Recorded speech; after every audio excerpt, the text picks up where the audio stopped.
Welcome back. The Labor government has said the submarine project is on track, at least for the next announcement, albeit we still don't know when submarines or what submarines will hit the water.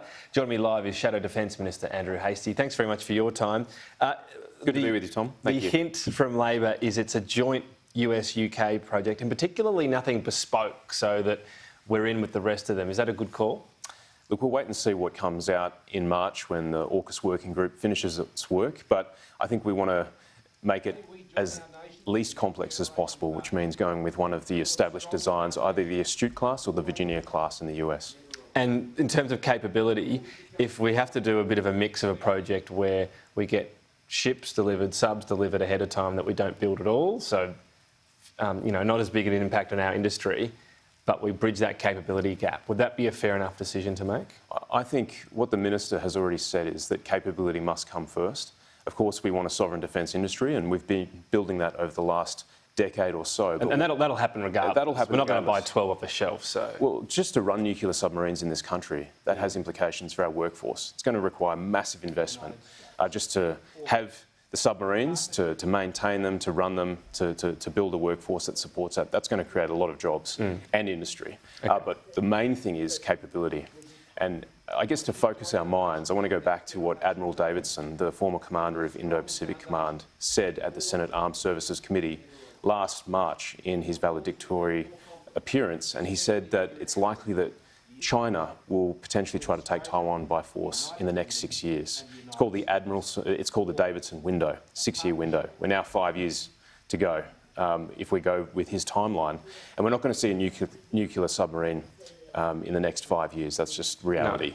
No. So the question is, what are we going to do to hedge against that happening in the next 5 years, which is where we need to start talking about strike capabilities like missiles and potentially B-21s out of the United States. They're being spoken about already. So what do you make of the government's moves on that? I mean, they're talking about being a porcupine. Are you talking, that's hard to attack? Are you talking about a more outgoing capability?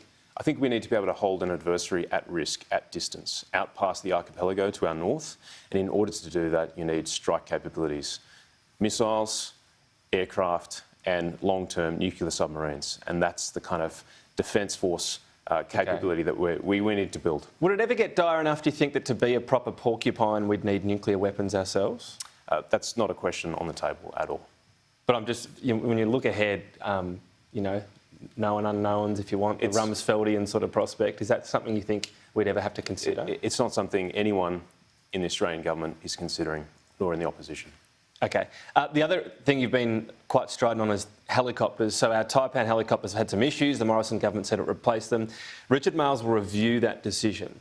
Is it fair enough to, at least for him to get across it? This would be billions of dollars. It's a big decision to make.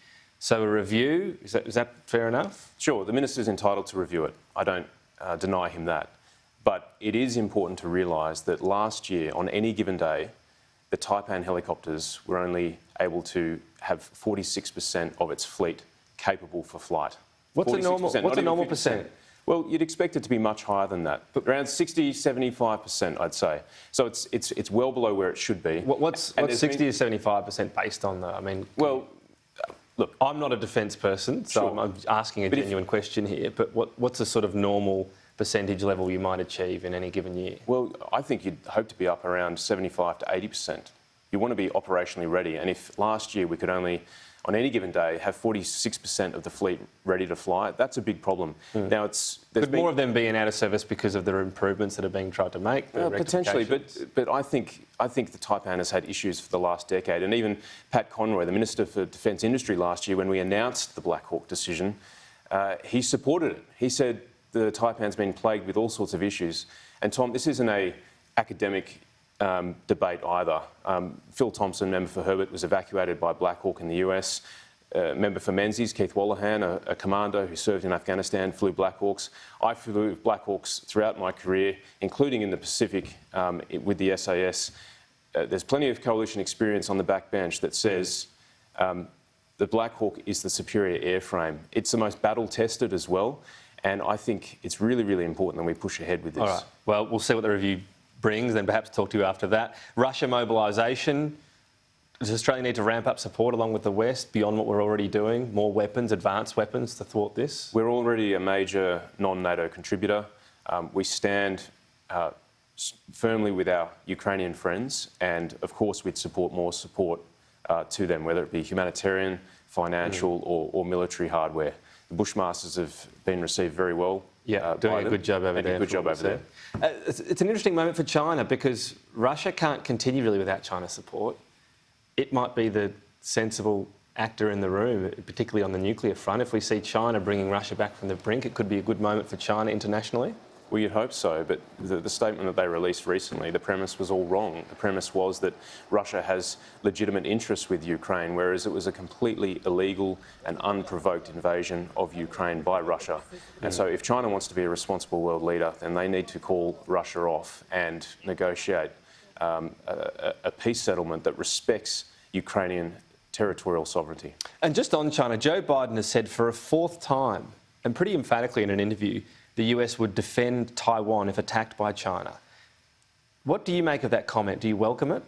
I make that comment from President Biden is a pretty strong statement of intent, and it has implications. And certainly the US is an important strategic partner, our closest strategic partner, so we're watching that very closely. What implications are they? Well, there's implications that the US potentially will use force to defend Taiwan. Well, he's saying that pretty clearly. He is saying that very clearly. Do you welcome the comment? Well, it's not whether I welcome it or not, it's a reality, and that has strategic implications for our region. Do you agree? Is it a good call from the US? It's not about whether it's a good or is it the right thing call. to do?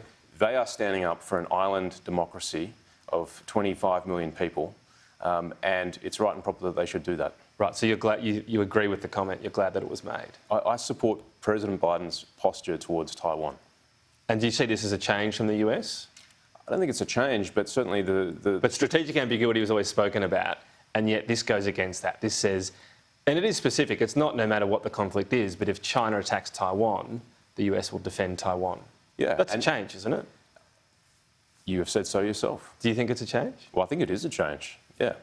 Do you think Australia should review whether we have the same approach? Well, I think that's a question for the Australian government, and nonetheless, we support the US. They're a close strategic partner, and we're going to continue to work with them to maintain peace and stability in the region.